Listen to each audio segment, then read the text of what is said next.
as soon as you create an empty scene in Maya, so File, New,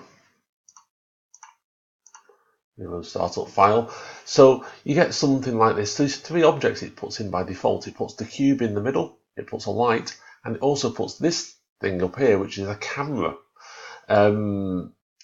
It looks like a pyramid, but it's actually a camera.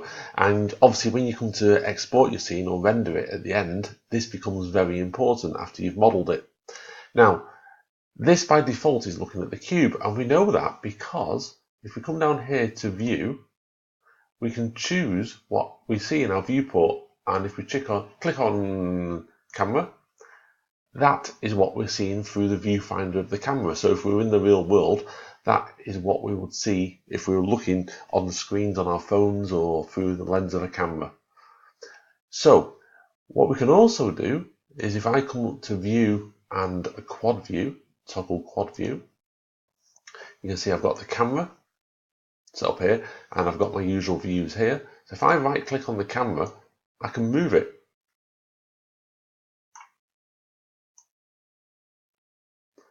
So I can use this to frame up my shots. I can move the camera closer if I want.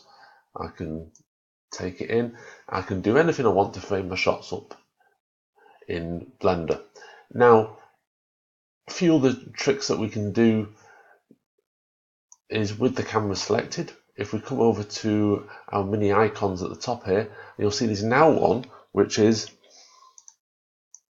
like a film camera that appears here.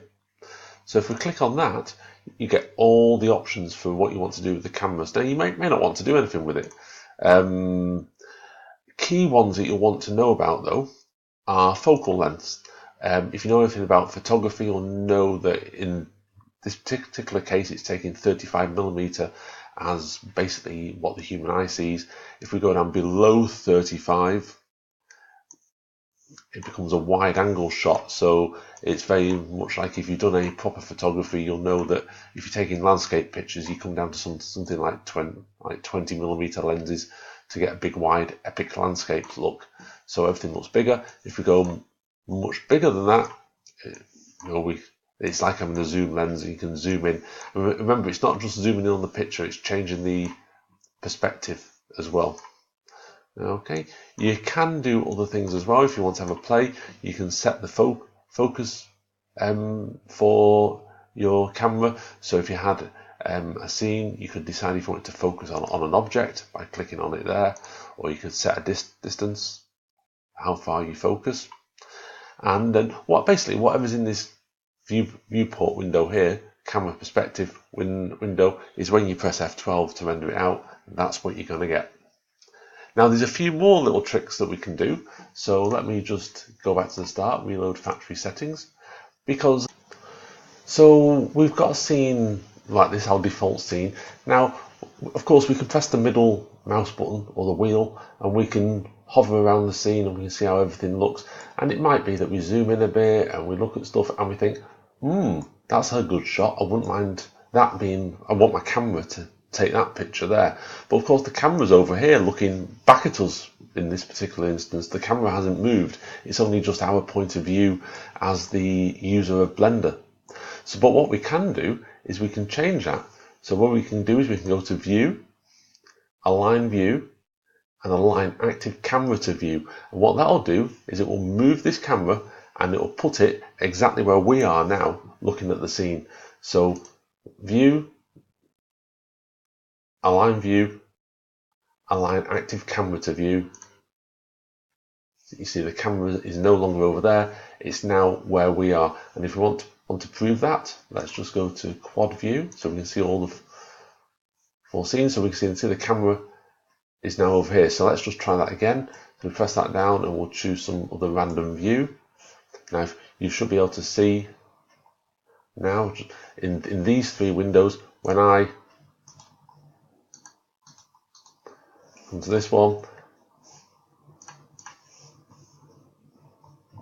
and I will just go to View, Align Active Camera to View, and you'll see the cameras will vanish in these 3 windows, or not vanish, they'll move in these 3 windows. So View,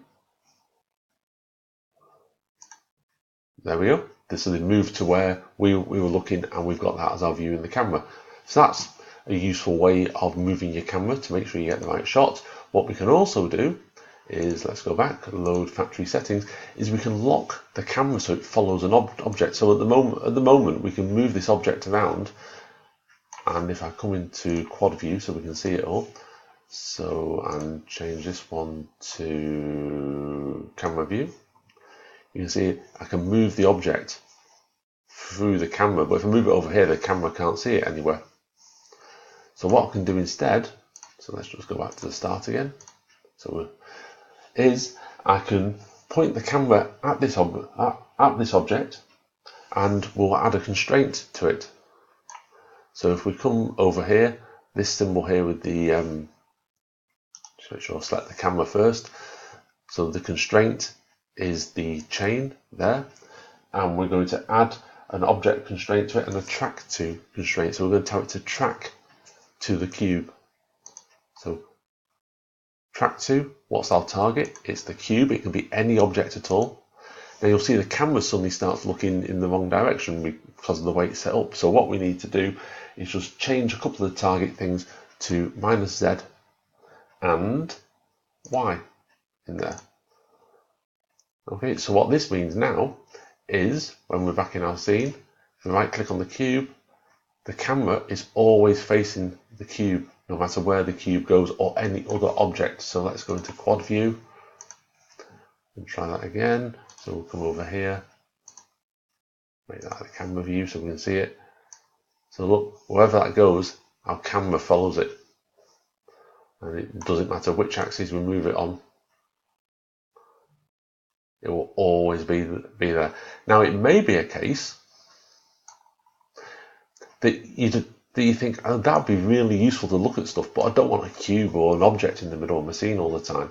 So what you could do, so let's just go down here and try that again, load factory settings, go back to the start again, is we can put another object in the scene. We can put something which is known as a null object, okay, or in this case an empty in Blender. In most software it's still called a null.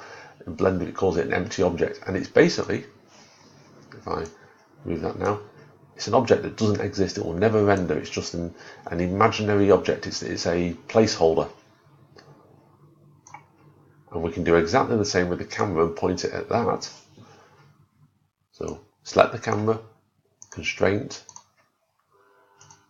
track to, and you'll now see the empty is an object. You see it's joined up already over here. Okay, and -z and y just to lock it off there. And now wherever we move this to, this imaginary object, the camera follows it. So one last time to quad view.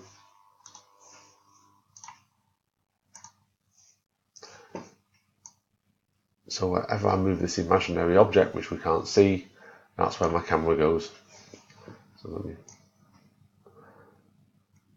do that. So just various ways of using a camera and how to position it. This is usually the easiest way to frame up your shots, and make sure the camera stays where you want it to. And of course, you could do all sorts of creative things with this, and you can link it to any object at all. So that is basically how you use cameras in Blender. And of course, don't forget, if you want to see a scene, you just press F12 to render it, and then F2 to save it.